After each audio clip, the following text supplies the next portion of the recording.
Welcome to iPad Pros, the show all about professionals using the iPad to be productive and get work done. I'm Tim Chen, host of the show. KeepIt is for making notes and storing documents and finding them again. I have described it as a notebook, an organizer, and a scrapbook all in one. In a way, it is just a great big repository for your mind. Welcome back to iPad Pros. Today on the show is Stephen Harris of Reinvented Software, the creator of Feeder for Mac and KeepIt for iOS and Mac. In today's interview, you'll learn all there is to know about KeepIt and why you should consider it to store and organize your information. I've been using the app for the past month or so and have been very impressed with it so far. The interface and features work better for how my brain works than some of the alternatives out there, the big ones being Evernote and DevonThink. At the very end, we also discuss a little bit about the potential of the rumored shared development platform rumored for the Mac and iOS, and if that means Feeder could potentially come to the iPad. Before we get to the interview, I just wanted to mention here at the front of the episode that if you are enjoying the podcast, please take a minute and head on over to Apple Podcasts to review the show. Every review means a lot and helps make iPad Pros that much more discoverable in the Apple Podcast algorithm. With that said, here's my interview with Stephen. Enjoy. I'm here today with Stephen Harris of Reinvented Software. Welcome, Stephen. Hi Tim. So I want to have you on this show because I came across your app, KeepIt, not too long ago, and your company's been on my radar for a long time because of your older app, Feeder for the Mac, which I used back in 2010 for a different podcast to produce my RSS feed. Yes, right. I guess the first thing I want to ask is, was Feeder your first app, or I guess Together was an earlier version of KeepIt? Like, what's your history as a developer, and what's that been like?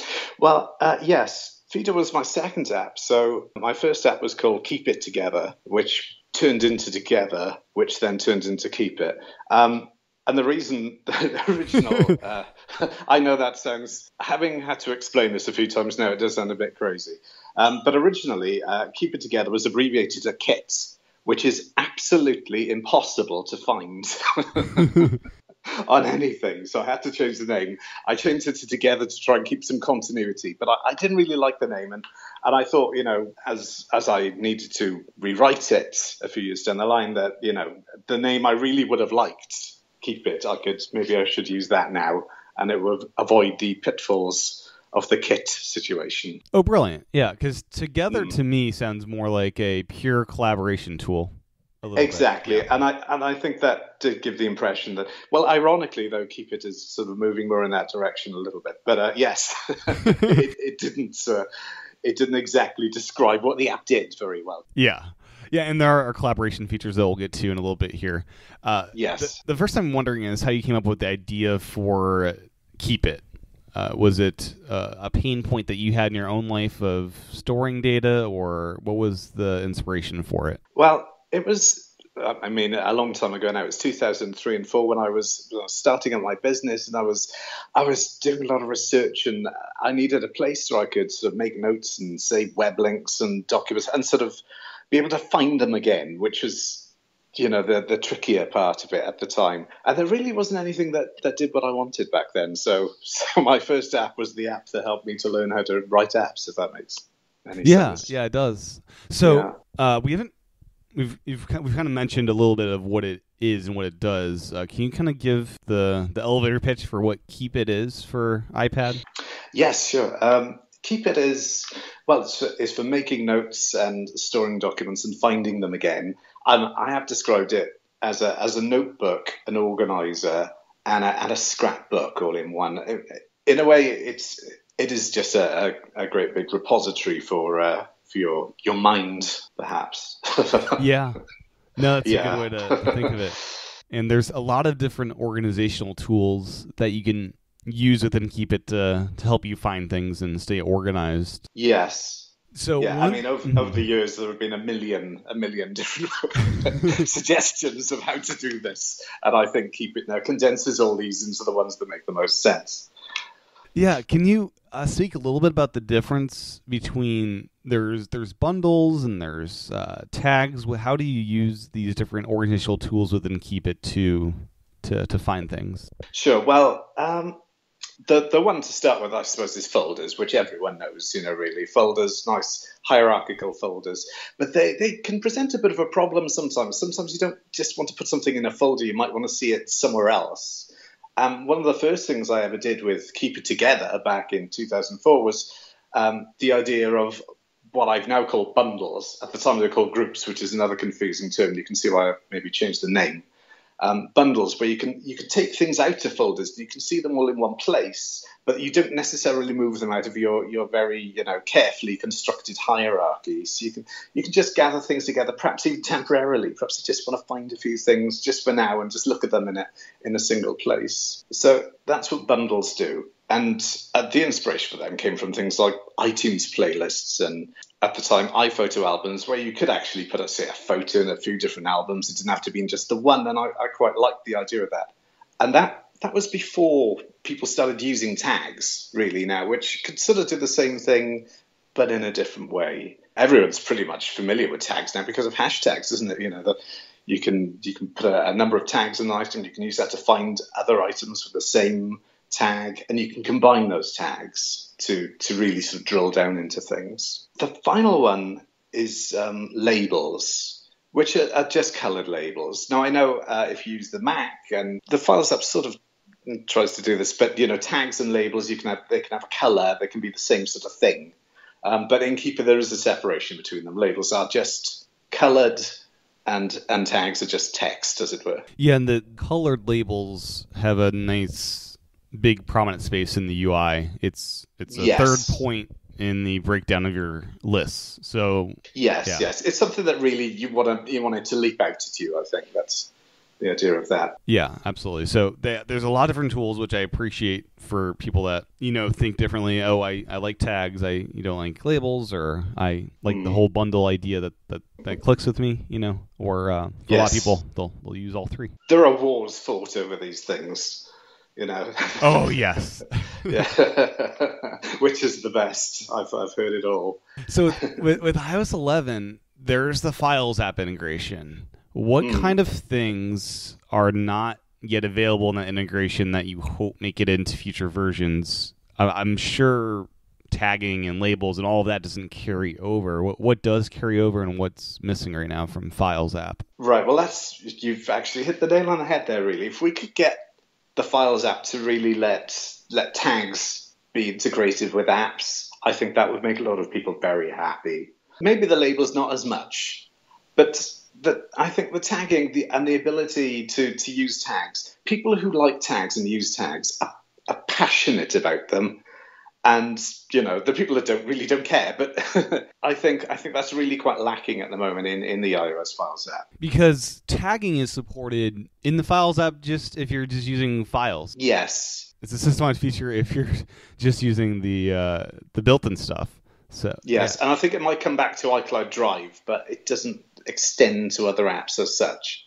So that would be a natural extension for a way to plug into that. Yeah. I mean, I appreciate they've done a lot of work on that in a fairly short period of time. So what they've got there is really great. Yeah, I was very happy to see it as included what Apple was working on. KeepIt came out last year. Prior to that, as you mentioned, it was called Together. What were the big changes that encouraged you to make the move to this new app? I was thinking about Together 4, the next big version, and what I needed to do to it. And I really needed to restructure things so that they can make a bit more sense on both Mac and iOS, because obviously as Kit and Together, it had grown up on the Mac for 13 years by that point. Now it's 14. And it always occurred to me that if I was starting again, there's a lot of things I just wouldn't do, or maybe I'd do differently. Most of that was really just under the hood stuff. One big feature I had to take out, which was multiple libraries. Unfortunately, these are just very technically difficult with app extensions and things like Spotlight and share extensions. When you put another layer on top of a layer of what's already a very large hierarchy of files, that can be very difficult. And they were very difficult to make work with sharing as well, sharing between other people. And a lot of people found that confusing. So I wanted to get away from that. And I also wanted to rethink a few things which were quite established in the UI. One of the things being the tag filter that is in KeepIt now, which sits below the list of sort of tag cloud where you can drill down through tags. Previously, that was in a sidebar all by itself. And again, even on iPad, where you can see a lot more, you couldn't really work with tags and the items that were tagged at the same time when it was like that. It was like the left column would have the tags and the right column would show a preview of whatever it was. So I wanted to really rethink all that and see how I could make tags work well across Mac, iOS and iPads. Another thing is just paving the way for more features down the line as well, really. So I don't want to talk about things that maybe are too far off for that. Sure, because I don't know if it'll happen. Yeah, no, I get it. Yeah, because people will then be asking for that. Is that ready tomorrow? Yeah. Yes, exactly. So now in 2018, there's a few apps on the market that accomplish similar things to KeepIt. What are some of your favorite aspects of KeepIt that your competitors don't do? It's flexibility, really. So I know there are a lot of apps out there. I'm not sure they quite offer as much flexibility. I have to say I don't pay that much attention. They don't, in my view, offer that much flexibility to stuff like things like the bundles. They might offer tags and they might offer folders. Maybe if you're lucky, you'll get both. KeepIt is quite broad in what it offers. But another big thing is the way that KeepIt and its predecessors have always preserved things in their original format. So if you put a text file in there, it is just a text file. If you put a PDF in there, it doesn't get embedded in a note. It doesn't get stuffed away in a database. You can access these things exactly as you would if they were just, on a thumb drive or something. You can also be about as organized or as lazy as you like with it, really, because the idea is that you could just put something in it and find it again, no matter how many tags you have or whether you bother or not to file it all away in folders. So I wanted to make an app that didn't preach. So you must get organized and you must do this. If you wanted to do that, great, you can do it. And there's a load of things to help you do it.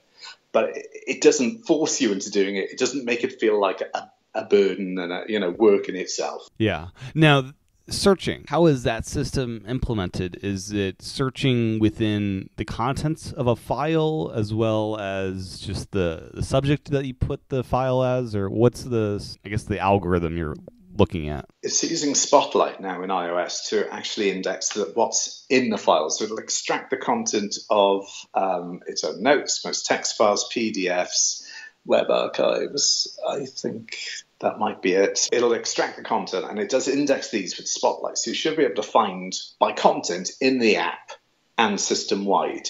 Although I think there are situations where if you really do have a lot of content that iOS will sort of trim down that index and you might not be able to find them. So I'm looking at doing my own thing there as well to make that a bit better. Yeah. But for a lot of people, that just works. Mm-hmm. Yep. Okay. How do you personally use KeepIt? You mentioned in the early days you developed it to organize your business, right? Keep documents all sorted out. Is that still how you use it, or has that evolved over the years? It's devolved. In some ways, a lot of the time I am really just using it to test it. I've got this terrible problem now where I still do put things in it and keep things around that I need. But I have this terrible habit of, if I get a support email that says when I delete this folder, it hangs, I will then go and delete the folder. And then I'm trying to get it back from the backup. So in a way, it's ruined my life because, I can't use the app I made to keep my life in check. But I in the sense that I still use it every single day for one reason or another anyway. Yeah. Yes. Now you mentioned a little bit ago that KeepIt doesn't reformat the files into it doesn't re-encode them so you can't get them out ever. Now, this comes through on the Mac having just a folder somewhere in your library that you can access all this, and on iOS everything's in the Files app just as the straight files. Is that kind of how it shows itself? Yes, exactly. And the Files app now makes it a very similar situation on the Mac. The first time really that you can just look there, you can just get the files out and open them up in another app, change them, do whatever you like. You could do this previous to iOS 11 with a document picker, but I don't think a lot of people really use that. Yeah, it was more of a power user feature. Yeah, and quite clunky, I suppose. It depended which, app supported it, and I don't think a lot did.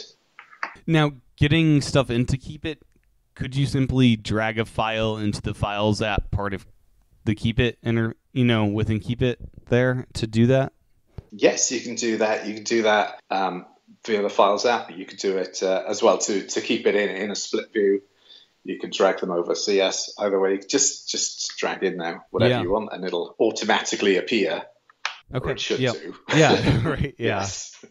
Yeah. Very, very nice. One thing I noticed when I was using it is you have a concept of stationary in KeepIt.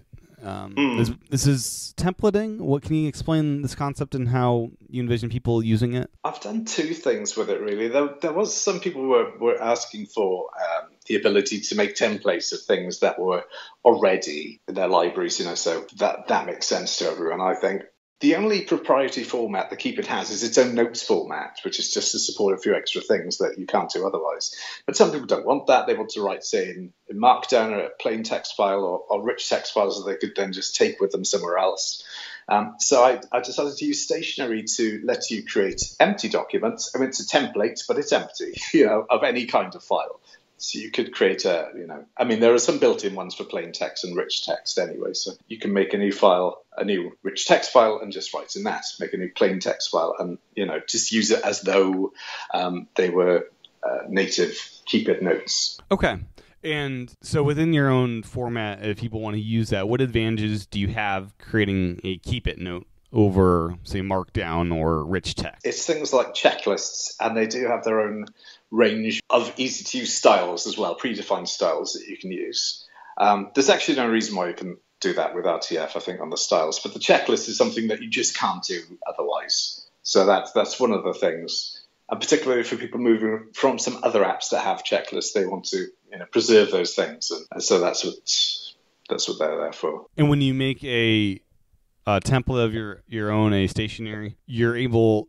Is that working within that format to create? I wanted the background color being black and the text being green. And that's within the KeepIt note format.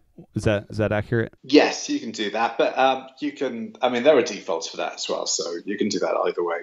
But yes, certainly if you have a template, a text that you want to have, say if you had a format for your show and you wanted to fill out the gaps, well, that would be a good use for stationery. So you mentioned the ability to have defaults for your notes, having different, color schemes. How do you update those? On iPad or on iPhone, you can tap the format button. Looks like a capital A and a lowercase a, and you'll see styles and format. So you can save anything that any text, the format of that as a style. And you could edit the styles there. So if you swipe down to the bottom and you tapped on Edit Styles, you can see the existing styles. These are the defaults. So the body style is just your normal text. And you've got, you can change the text color and the fonts and the size and the background color. And even the color of links there too. So you can go through, you can change all those styles to be how you want them. That actually gets synced across all your devices with iCloud as well. So it's only something you have to do once. Yeah, very nice. Something I noticed right away was the iCloud Sync, and that was very, very nice indeed to have in there. Does the Files app complicate anything at all as far as how the system all works from a developer angle? One of the bits of lucky timing was I was developing this around about the same time that Apple had done the WWDC and said about the Files app. And so I had all that in mind when I did this. So no, it's actually, I've been able to more or less just make everything exactly as I wanted it, that it would integrate well with this because, I'm guessing the Files app's going to be around for a long time. Whereas with its predecessor, this would have been quite tricky. And so I've been able to sort of grab that opportunity and go for that right now. Yeah, no, it's good timing for sure. Now, one of the big features in iOS 11, drag and drop. How did you decide to implement it? I hope this works exactly as you would think. KeepIt on Mac has had drag and drop obviously since the very beginning, and it's one of the things that I really wanted to always be good, that you could just drag something in it and not have to worry about it. So KeepIt on iPad follows the same thing. You drag text to it, you'll get a new note. You drag a link to it, it'll be saved as a web link or It will even download that web link if that's your default setting. Just drag files in and things like that, say from the Files app, from another part of the Files app, and they would be imported just as regular files you can view in the app and so on. It should be really just very straightforward, very intuitive, and the same for dragging out, really. I mean, what happens when you drag out really depends on the app that's receiving it, of course, but I'll let you drag out files, I'll let you drag out text and images and so on, and so it should work fairly like you expect. Yeah, definitely. Is there any, I guess, mass export option in KeepIt, or like, say you want to move a couple folders out at a time, could you initiate a drag that you're able to tap a couple different folders and do that? You can drag a lot of folders at the same time. You can use drag and drop within the app as well, just to reorganize things. And you could do that also in the Files app as well, of course. You can reorganize things in the Files app. Yeah, one of the things I noticed is how limited the API is for tapping on the app icon for recent files. Oh, yes. That is something that a lot of apps that I would expect to have that feature, I just don't, just because of how limited the API is for that. I believe you need to use exactly what Pages does to have that work. Oh, right, yes. Document browser, I think. Yeah, exactly. Yes. I actually put something in KeepIt. There's a list in KeepIt called Recents, which shows things that you viewed or added across all your devices, because that is a real problem sometimes, isn't it? You add something and well, where's it gone? Yeah, exactly. And so that was something else I was keen to do. It's a very subtle feature. You know, a lot of things provide a last import, but here's the last of 20, 30, 40 things that you actually right. worked on. And for deleting things, you, I think, follow a similar model that the Photos app does. When you delete it, you have 30 days where it's in a deleted items folder, then it clears it out. Is that the process there? Yes, that's right. Exactly that. It's completely taken from Photos. But I think that's that's the thing that people don't really tend to think about it so much these days, do they? They don't. You might delete things and then maybe don't think about it, but you want it back. We have enough storage, I think, is what I'm saying, that maybe you don't need to empty it out all the time. So I thought that was a good thing to add. Yeah, I agree, because sometimes you'll accidentally hit delete, or you'll come back a week later and think and remember, I want that actually. Yes. As you see people use the app and you get, I guess, customer service emails, are there hidden features of the app that you wish more people knew about or utilized? I don't think there really are right now. The one thing that we've already spoken a lot about is, before the Files app, I really wanted people to find the document picker, because they were always asking me, well, how can I open my PDF and do things to it? And highlight some text. Nowadays, I think that is just so obvious now with the Files app that it's maybe not a problem. But even so, I know there have been bugs in my Files app implementation, and it took ages for anyone to notice them. And so I think maybe that is still something that people need to think of more, that you're not stuck in a container, you're not stuck in one app anymore. You can now use lots of apps with these files. So I think I would like to see more people doing that.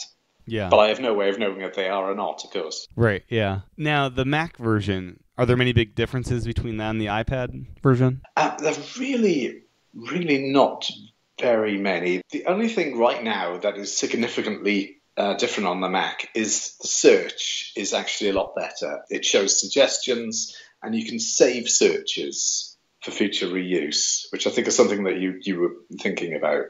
That is something I want to bring over to iOS, but it's quite a lot of work in trying to fit it in, really. Yeah. So I'm still not sure quite how to do it, because it's a bit more compact. I thought it was better to, on an iPad or iPhone, to search and see the results as you type, rather than show a load of stuff that's saying, well, do you want this tag? Do you want that name? That's about the only. I'm trying to think there is anything else online. No, I think that is really it these days. Yes. Yeah. Okay. Wonderful. Like, for instance, on Mac, there's no ability to annotate a PDF within KeepIt or anything like that. Well, not yet. Not yet. Yeah. But maybe in about a month's time. Yeah. There will be. And iOS, there wouldn't be a way to do that API-wise, is there? Yes, there is. There is. Yes. Okay. Yes, there is. This is the thing. On Mac, actually, you can open the PDF in something else and edit it and save changes, and they will appear in KeepIt and they'll be synced to iCloud. And right now, it's the same on iOS. You could open it in the Files app and annotate something. But I am adding highlighting and the ability to add notes to those highlights in the next version of KeepIt on both Mac and iOS. Oh, nice. Yeah, that'll be really handy. Yeah, doing revisions and stuff, that'll be nice. Web pages seems to be something that is, I guess, not entirely unique to KeepIt, but something that is a strength of it. Something I noticed as I was using it is I want to be able to save the reader view of pages. Is there an API to be able to do that in the future? Well, no. Right now, no. Now, the stuff that they used in Safari for the reader view, that was sort of, I think it was called Readability. That is a sort of open source thing, but it's not quite as simple as just grabbing that and doing it. It is something I'd like to look at, because I know a lot of people would just like to just get the text of the page and maybe the relevant images. That reader view is great. So that is something long term I think I will be looking into. Yeah. As you get emails from your different users, what kind of feedback have you gotten the most of trends that people want to see in future updates? Right now, I'm not actually getting a great deal of this. Lots of people have, because I've made this transition from Together to KeepIt, lots of people appreciate the consolidation and the simplification. Feature requests tend to be things that are sort of missing that Together had, one of which, for example, was encryption. And the PDF annotation as well, that's another one, which is obviously why it's happening. Another big feature is shared folders. Yes, this was on my list. Yeah, you can currently collaborate on a per document basis, but folders, yeah. I wouldn't say millions of people, well, there aren't millions of users, but I wouldn't say millions of people are asking for it, but a few people have, and it tends to be the same thing. They want to share a folder with their wife or something like that, and right now, KeepIt can only share individual items, but I've already done this. Now, the next version will be sharing folders. Oh, well. That'll be great, because it is a much more simple collaboration process of just sharing the folder once versus it makes no sense. Yeah, I actually wanted to do it in the 1.0, but it's quite an ordeal. So the documents level integration feels very native to everything. It's the same way you'd share a note in, say, Apple Notes app. Same exact API for that. Yeah, I mean, they've done a good job on that. Folder level, is that kind of the same process, or is there a different sharing process you have to go through for that? It's the same sort of process, but there are big caveats with it, really. So it works hierarchically. This is sort of technical, but this is why folders will work. So you can share a folder and any of the folders that it contains and the items in those folders. But things have to belong in this hierarchy. So while you'll be able to share folders, they won't work because things can be in lots of different places at the same time. So you can't do those sort of things, and you can't. So in that way, it is really just files and folders that you'd be able to share. That is a major limitation of the iCloud sharing API at the moment. Yeah. Now, will it share over the same? If there's a tag or label, will that share between accounts, or are they unique tags per account that you're working with at that point? Yeah, no, that won't be shared. It's the same situation with the files apps tags as well. Anything there shared does get the tags specific to a user. Labels are specific to a particular user, so they don't get shared. So it's just the hierarchy of files and folders. Okay. But the end user in each gen would be able to tag up whatever they want? Yes, they can add their own. That's great, yeah. And they'll be preserved. They won't be lost. So, yes, they can add their own. Okay, nice. Something I would love is, this is a much harder problem, I would imagine, sharing stuff with non-KeepIt users, like editing just text in a web browser. Is that remotely possible in your... future goals of the app? I think it is possible, because there is a web services API now for iCloud that's been around for a couple of years. So I think that is possible. But whether it's something I will ever get around to doing, I don't know, because I'm really not a web developer. Even if it was just notes, it might look simple, but I get the funny feeling it wouldn't be. Right. Yeah. It's basically like launching a whole other app. Yes, it is. And of course, people wouldn't be satisfied with just notes. So, they would want a full web experience of the app then as well, I think. And that is way beyond my ken. Yeah. Yeah. Now, currently, there's a couple different smart folders, I'd kind of call them: all items, recent favorites, deleted items. Yes. And any way or ideas to make, user custom folders like that in the future? Yes, there is. I can't say when just yet, but it's not that far away. In fact, KeepIt on Mac can do this already. You can save a search that combines multiple terms, and that will be saved into the sidebar, and you'll be able to use it on iOS as well. But right now, you can't create them on iPad or iPhone, and editing is done on the Mac in the search field as well, which isn't ideal. Yeah, that's not ideal. Together did have smart groups, smart folders, and you could, similar to the ones that you get in Mail on Mac as well. I think you can't create them on iOS yet, either can you? Where you could specify a whole load of rules. And that is what I want to do next. It's just a big job, so I haven't got around to it yet. Yeah. No, that'd be great. Mm-hmm. The last thing in my list of future features I have here, the info pane of KeepIt is pretty powerful. There's a lot of information it displays and shares with you.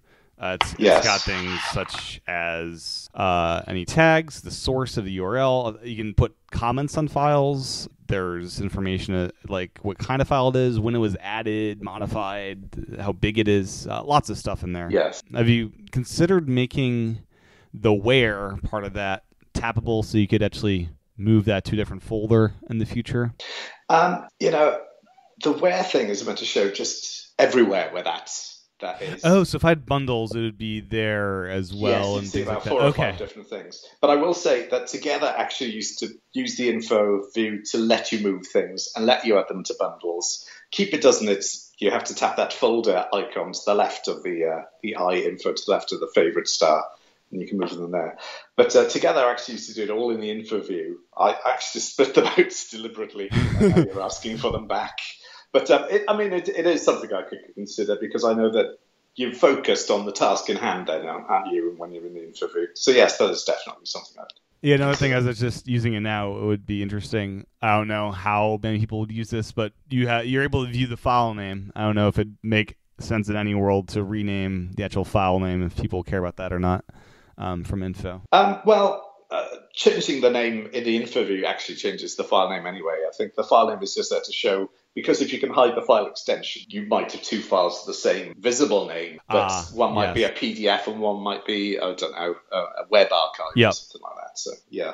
Do you have any other comments you want to make about KeepIt, or any final words on KeepIt?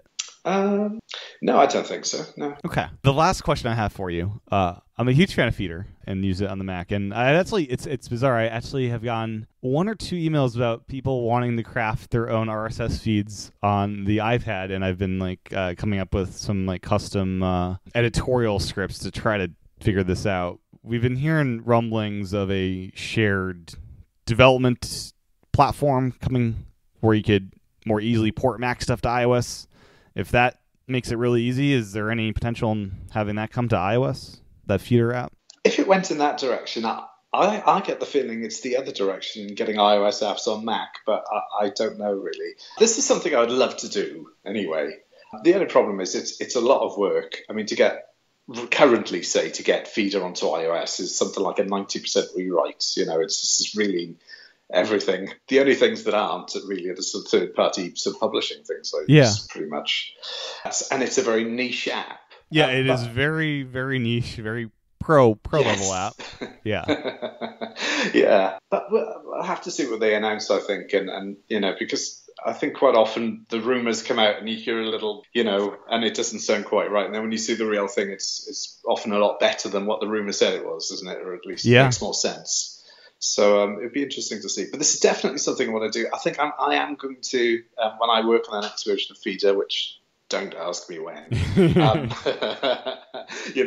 I'm going to nudge it in the right direction. I'm going to try and make the Mac app, more compatible with what could be an iOS app and take it in that way. But it's sort of more like work I've got to sneak in, so that I don't bankrupt myself looking for something that perhaps might never sell. Yeah, I know when I talked to Adam Christensen of the MacCast, he mentioned Feeder, and that's one of the, I do all my podcast production on the iPad, and that's one of the things he was asking about. It's no, I can't do that quite yet. Yeah. But I mean, the problem is really just making it financially viable. Yeah, exactly. Technically, we can do everything we need to do now, and with the Files app especially, I mean, that would really help, wouldn't it? But yeah, just the financial side of it. Yeah, I understand it. It's iOS. It's a lot of users, but not every user is there yet to do all their production work yet. No, but I mean, it's bound to be heading more in that direction as time goes on, isn't it? So yeah, absolutely. You're ahead of the curve, Tim. Thank you. Well, thank you so much, Stephen, for your time today. It's been great chatting with you about KeepIt. It's a great app, and I'd encourage everyone to download it. It's free to download, and there's both monthly and yearly subscriptions and a free trial, or there's a trial as well. How does that all work? Yes, there's a 2-week free trial. And monthly subscriptions, something like $1.50 a month. Yearly subscription, $10 or $9.99 for a year. So it's easy enough to try out. You can try it out, for less than a latte. Yeah, it's the pricing I found quite good as far as subscription models go. Like $149 is, I don't really notice that. Yes, that's hopefully the idea. Yeah. And I didn't even realize, I guess you could do mid-dollar price tiers like that, which is really cool. I didn't either, actually, until I think for the subscriptions, they've let it be very granular. So, yes, you can do that. And then for more information about your company, is it reinventedsoftware.com? Yes, exactly. Okay, great. Well, thank you so much, Stephen. Thank you, Tim. Thanks again to Stephen for his time. Once again, check out KeepIt in the App Store and visit reinventedsoftware.com to learn more about his apps. You can find the show notes over at iPadPros.net. Follow the show on Twitter at iPadProsPodcast. You can follow me on Twitter at TCHATEN. Feedback and topic requests, you can send those to iPadProsPodcast@gmail.com. Thanks for listening.